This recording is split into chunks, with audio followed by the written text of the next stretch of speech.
اعوذ باللہ من الشیطان الرجیم بسم اللہ الرحمن الرحیم یسألونک عن الانفال، اے نبی یہ آپ سے پوچھ رہے ہیں مال غنیمت کے بارے میں۔ قل الانفال للہ والرسول، پہلے تو جڑ کاٹ دی مسئلے، کہہ دیں کہ یہ انفال کل کے کل اللہ اور اس کے رسول کے ہیں، تم میں سے کسی کا کوئی حق ہے ہی نہیں، لاؤ سب جمع کر دو۔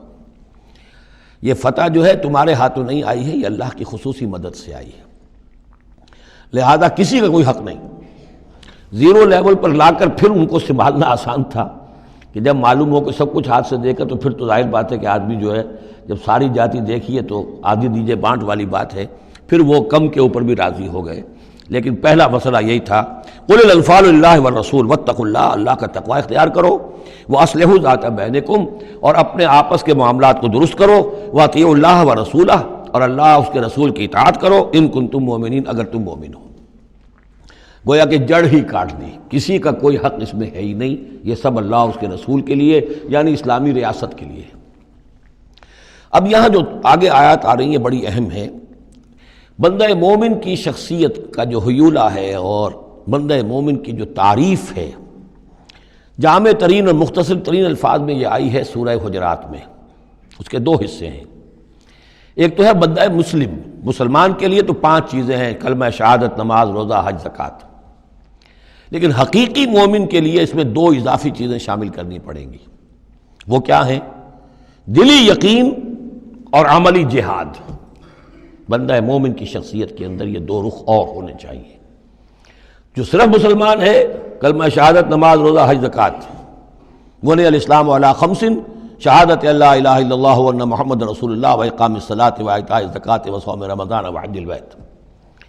لیکن مومن، انما المؤمنون الذین آمنوا باللہ ورسولہ ثم لم یرتابوا، یقین والا ایمان، دل میں ایمان، وجاہدوا باموالہم وانفسہم فی سبیل اللہ، اور جہاد کریں اپنی جان اور مال کے ساتھ اللہ کی راہ میں۔ اب یہاں یوں سمجھیے کہ سورہ حجرات کی اس آیت نمبر 15 میں جو ڈیفینیشن آئی ہے، جیسے پرکار ہوتی ہے، پرکار کو کھول دیا۔ ایک حصے کی کیفیات کو یہاں اس سورہ انفال کے شروع میں لے آئے ہیں، اور دوسری جہاد والی کیفیات کو سورہ انفال کے آخر میں لے آئے ہیں۔ تو یہ پرکار یہاں کھلی ہوئی ہے اس ڈیفینیشن کی۔ تو ایک حصہ ڈیفینیشن کا یہاں آ رہا ہے، انما المؤمنون الذین اذا ذکر اللہ وجلت قلوبہم، اہل ایمان، حقیقی مومن تو وہ ہیں کہ جب اللہ کا ذکر کیا جاتا ہے تو ان کے دل لرز جاتے ہیں۔ وَإِذَا تُلِيَتْ عَلَيْهِمْ آیَاتُهُ، اور جب انہیں اس کی آیات پڑھ کر سنائی جاتی ہیں، زادتہم ایمانا، ان کے ایمان میں بڑھوتری ہوتی ہے، اضافہ ہوتا ہے۔ وَعَلَىٰ رَبِّهِمْ يَتَوَكَّلُونَ، اور وہ اپنے رب پر توکل کرتے ہیں۔ الَّذِينَ يُقِيمُونَ الصَّلَاةَ، جو نماز کو قائم رکھتے ہیں۔ وَمِمَّا رَزَقْنَاهُمْ يُنْفِقُونَ، اور جو کچھ ہم نے انہیں دیا ہے اس میں سے اللہ کے لیے، اللہ کے دین کے لیے خرچ کرتے ہیں۔ انفاق فی سبیل اللہ مراد ہے۔ اولئک ھم المؤمنون حقا، یہ وہ لوگ ہیں جو سچے مومن ہیں، حقیقی مومن ہیں۔ لیکن نوٹ کر لیجئے، یہ بھی ابھی آدھی ڈیفینیشن آئی ہے، اس سورہ مبارکہ کے آخر میں آئے گی، اور وہاں جا کے پھر یہی الفاظ آئیں گے۔ یہ آیت نمبر 74 ہے، والذین آمنوا وہاجروا وجاہدوا فی سبیل اللہ والذین آووا ونصروا اولئک ھم المؤمنون حقا لہم مغفرۃ ورزق کریم۔ اس کے بعد ایک آیت اور بعد میں ہے، سورت ختم ہو جاتی ہے۔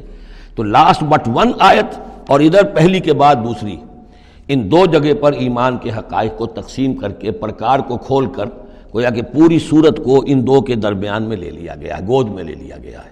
ایمان کی ڈیفینیشن کے یہ 2 حصے جو ہیں ان کی گود میں۔ صدق اللہ العظیم۔